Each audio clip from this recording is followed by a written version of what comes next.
What's good with YouTube? Y'all know this is Big Flacco from a convict's perspective, and I'm smashing, dashing, sliding on through with a little bit of energy, man. Please hit the like, subscribe, comment, do all those things to help support this channel, and hit the bell notification for future fire content. First and foremost, man, I want to thank all you viewers, subscribers who have came through with the support, man. There was a time period that this channel was really starting to spiral downhill, man, and it wasn't looking too good. But I knew I was on the right side of things. I knew that truth crushed the earth would eventually rise, man, and that things could get back on track. Now, as you can tell by the title and thumbnail and whatnot, we're going to be talking about the Raza prison factions and why there's so many different ones in prison in California. I mean, seriously, you know, you have just a few ones with the Africanos, a few ones with the whites. But the Raza groups, man, there's a whole long list of them, man, and they keep on growing and fucking more and more are fucking evolving every day. Or not evolving, more and more are giving birth every day, man. Okay, so you have the Mexican Mafia, you have the NF, you have Norteños, you have Sureños, right? You have Bulldogs, you have Riders, you have 2-5ers, you have Nuestra Cosa, you have Zapatistas, you have independent riders. The list goes on and on. There's still even more groups that are being fucking created every day, right?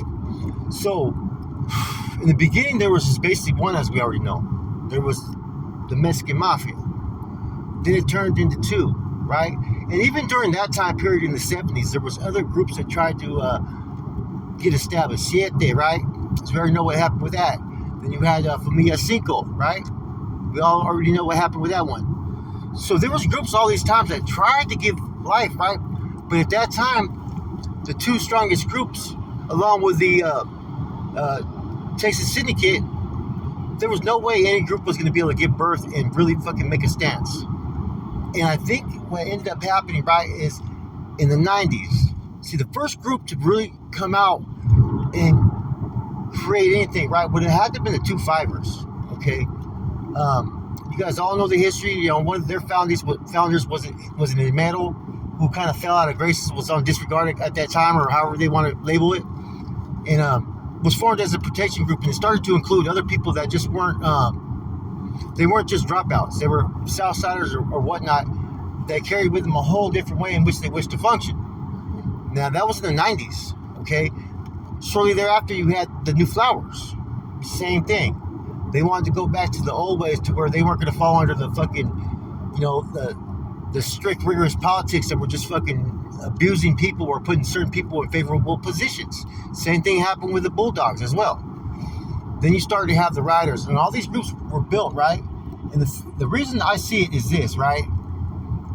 In general, every one of these Raza groups, right, there's a lot of tribalism. There's a lot of alpha males. There's a lot of people who do not want to concede, right, to any other group, but what they want to concede to, their beliefs. They want to be the middle. They want to be the man. Everybody thinks they can do it better than the next man, okay? So therefore, you have the creation of all these groups. Now, in the California prison system, it gets so serious, right? The Norteños in general do clecha. They do education. So you got a lot of dudes that are well-educated and seasoned, right? Who, when they fall out of favor, it's easy for them to think about creating something. Now, because of how the harsh conditions are and how the politics are really that serious in California, for the Sureños, whether they're being schooled by somebody or not, they're going to fall in file. They're going to learn the ways of how to politic in California prison systems. Now, when you continuously have those who want to reign that type of control, what ends up happening is you start to have people who abuse, right? They inflict their will upon others, their selfish will. And after a while, that starts to get noticed. People start to see it, they hear it, and they feel it. Now, every movement, every cause was basically built off one thing: the threat of oppression, or the direct attack of oppression. All movements, all causes, or all whatnot, if you have any of those things occurring within any group, you can give birth to any organization because you can sell it to people who are going to believe in it. It's like sitting there watching someone, man, who's getting all the perks, who everybody's kissing their ass, and they're able to do as they want, and then they act like they're better than you. Therefore, you take a stand or you do this and that, you get some type of repercussions for it. See, all these groups, right? Like I said, man, there was egos behind a lot of them. You know, look at that. Look at the stuff with the Snoop and Scrappy. You know what I mean? These are both strong leaders. They both have certain characteristics. They don't sit well when you try to force and tell them what to do. But there's a repeated cycle. And that repeated cycle is this. Is that as long as groups continue to grow and evolve and add members, right, there will always be that internal strife. There will always be those that feel that they could do this different than the next man or better than the next man. There will always be hate. There will always be jealousy. And in a prison yard, sometimes these prison gangs is all one has. Now, the only other state really that I kind of feel that's relevant, that has a strong political push that's, you know, equal towards California would be Texas. Texas also has a lot of different groups as well, right? But their groups can kind of coexist. It's a little bit different, right? And I'm not going to go into details of that. But you go into these other states, you're starting to see a little bit more north and south. But before, it would just be Raza cars, Chicanos, Mexicans, whatever you call it, against other races. There'd be less politicking. See, politicking became very, very much an important factor in groups in California to protect people, to sit there and have a you know what I'm saying, allegiance for members to give their allegiance to, right? Now, once they have that allegiance, expectations happen. And once people start to resume roles, that's when things start to change things. Like I said, man, when you keep things about security and carnalismo, these groups flourish. But when it comes about money and greed and who has control or power, that's where you always have internal strife and conflict. I remember Wedo brought this up about San Jose, right? No, not necessarily San Jose, but about a construction job he had, right? How even in the construction field, right, Raza was always hating on Raza as far as jobs and whatnot. And it's the same thing in life. It could be over females. It could be over fucking positions. It could be over anything, man. Everybody wants to be the top dog or feel that their affiliation is better than the next. And because how these groups operate, man, I mean, they operate really sophisticated. They have laws. They have, you know, conditions. They have consequences, right? But you also have those that ascend to positions of power that abuse their authority. And this kind of pushes people away. And people don't forget certain things. Just because sometimes some people go to the S&Y side does not mean that they're done. Sometimes this gives them a rebirth to find something else for themselves, you know? And meeting like-minded people, it gives life to these, you know, these squads, these crews, and whatnot. But I noticed, right, the biggest setback in a lot of these groups that have been created, right, has been the continuous changes of certain guidelines and rules that they have within their groups. Some of these groups came in saying that they wanted to be free of bonds and free of this and that, only to create their own set of rules that not every member wanted to comply with.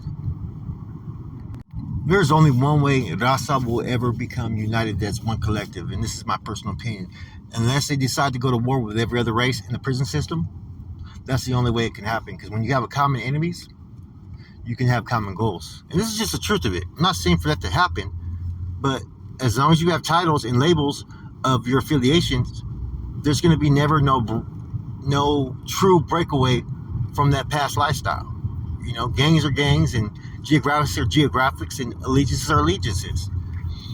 And as it continues forward, all you're going to see is more betrayal, more controversy, you know, more things that don't sit right with certain gente. You know, the incidents that we've been hearing about recently, from, you know, San Luis Valley to Pelican Bay, that may not sit well with a lot of Sureños and Norteños. That may be something that pushes some individuals away, you know? So as long as you're going at it with each other, you know what I'm saying, it keeps everybody divided. Now, when you have a common enemy saying, fuck everybody, fuck these labels, fuck these titles, you can have true Raza unity. But like I said, there's a cost at that as well. It's just the way that the cookie crumbles at times, man. You know? You know, and it's gotten worse and worse. Seriously, it has. It was much more simpler when you just came in the system in the 90s and just the way everything was. And so I don't see things getting any better. I don't see any improvements. I don't see anybody being able to really take a stance. I guess, you know, part of the end of all hostilities was to, you know, take a stance against some of these groups that are on the other side, you know?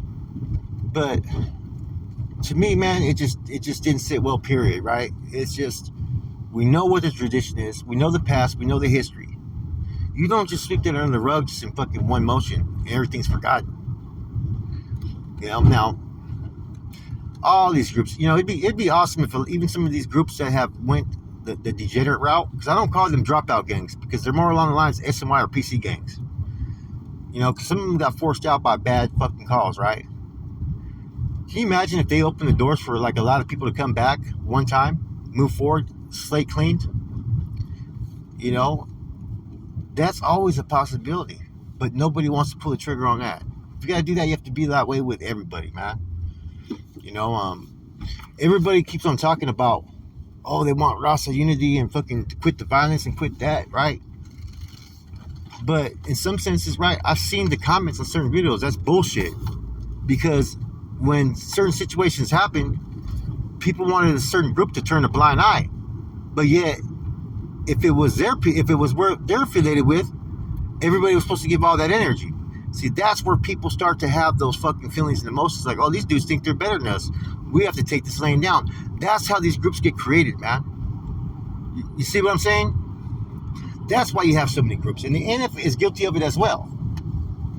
Right? Abusing certain Northerners, Norteños, you know what I'm saying? Clearing people over money issues. I mean, they're no different than what the MA's done. You know what I'm saying? They've only been doing it for a lot less time. You know, it's always been about the money, right? And this is what people don't fail to realize. But before, you could camouflage that and still promote unity. Therefore, what your agenda was at times wasn't always exposed. Now everything's out there on Front Street. Think about this. You're a first termer and shit, man. And you're told, well, you can't get your hustle on unless you kick this into the Gaza. Oh, yeah, no, you can't bring no dope in. We got to sell ours first. Oh, what did your big homie, you know, from your hood get fucking hit for? Oh, he was freelancing. How the fuck does that help anybody that's entered the system feel good about and trust in their own fucking leadership? And so, like I said, people ask sometimes, well, hey, you do these videos about this and that. I'm like, look, man, these videos right here, to me, are the biggest fucking warning and are the biggest promotion not to go to prison.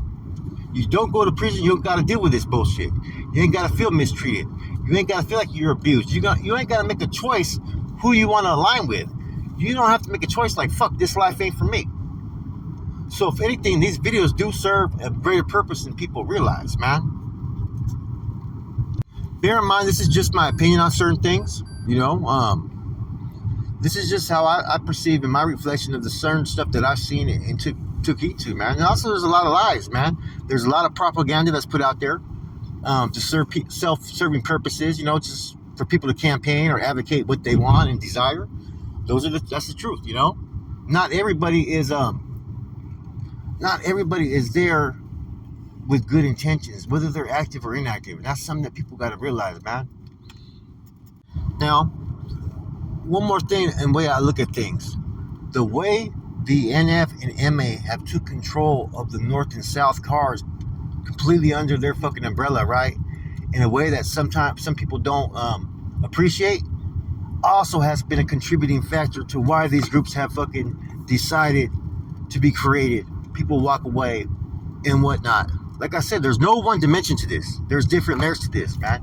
And I'm sure that someone could listen to this video and they could present different ways in how this came about and how they look at things, man.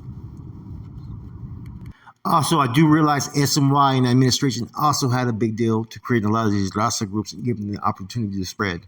With that said, it's your boy Flacco, Convex Perspective. I'm gone.